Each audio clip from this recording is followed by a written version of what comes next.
Hey all, this is Paul Carter, and this is my Module 7, the Human Resource Frame.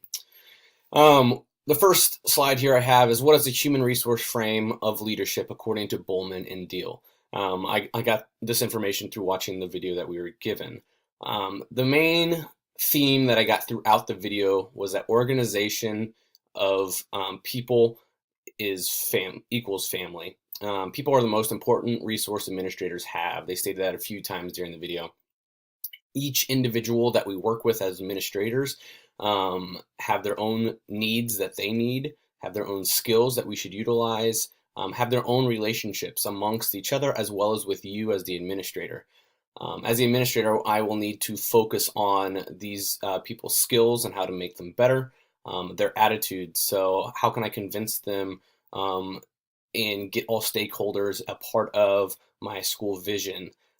Teamwork, how can we collaborate together? I am a democratic and participative leader, and teamwork is a large part of it. And then communication, so many issues that we have in schools is because things are not communicated well.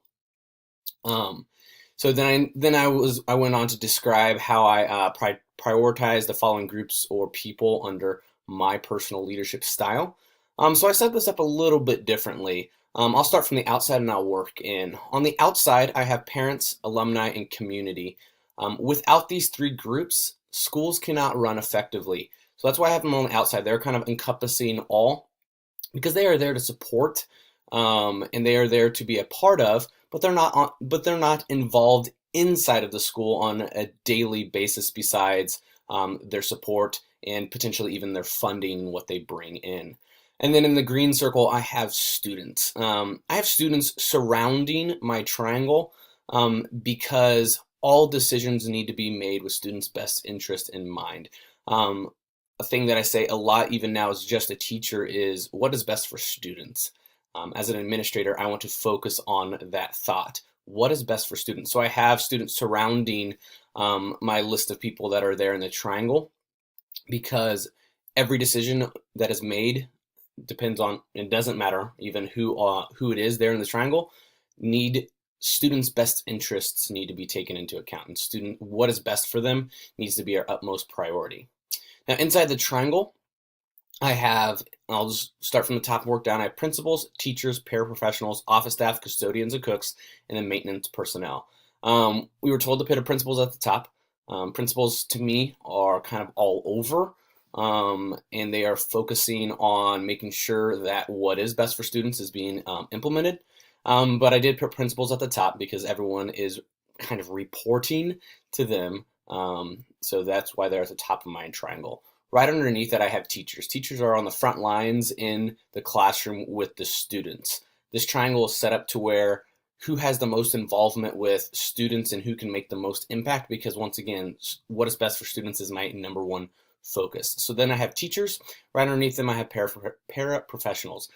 Paras are supporting the teachers and helping implement what they're doing in their classrooms with students with special needs. And even, as we all know, paras help everyone in the classroom as well. And so since they're interacting so much with students, they're right there underneath the teachers. I then have office staff. Office staff make a big impact for students. Because they deal with some of those issues right there in the office. They're underneath the principal, obviously, because they should report to the principal and implement their vision, but they are right there underneath that the principal, and then underneath teachers and paraprofessionals. Now, it doesn't mean that they have less power, obviously, than the paraprofessionals and teachers, because obviously office staff can ask us teachers to do things, and then we should obviously do them because it's coming from the principal. But once again, I'm focused on what is best for students and the interaction that these people have. Right underneath office staff, I have custodians and cooks. Custodians and cooks, even though they're not there to work with the students, they do, and we all know it. Custodians have a large impact on students and how they interact with them in the hallways and things like that, as well as the cooks. When the students are going through those lines to grab lunch or breakfast, the cooks are right there. So I put them kind of further down. And then lastly is maintenance personnel. These are the people that are just coming in here and then to fix issues that might be happening. And so they're not there every single day, so I put them towards the bottom there with the maintenance personnel, because once again, focusing on students, who has the most interaction with the students.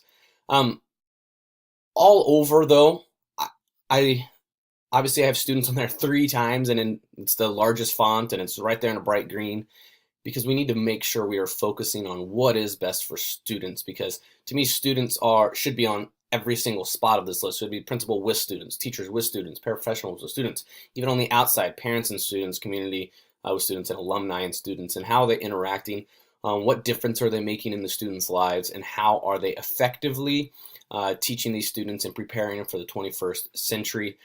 So I feel like I got all stakeholders in this chart that I created using Canva, and I feel that it'd be a great resource for me as a principal to have this hanging up in my office, so I can take a glance at it and boom, I see students real big and in green.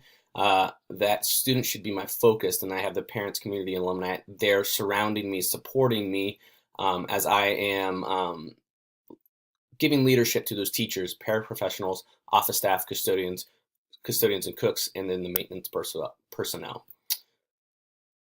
And then this is the resource. This is that video that we were given. I thought it was a great resource for me to be able to start that very first thoughts on what is my how would I organize my framework in my future school.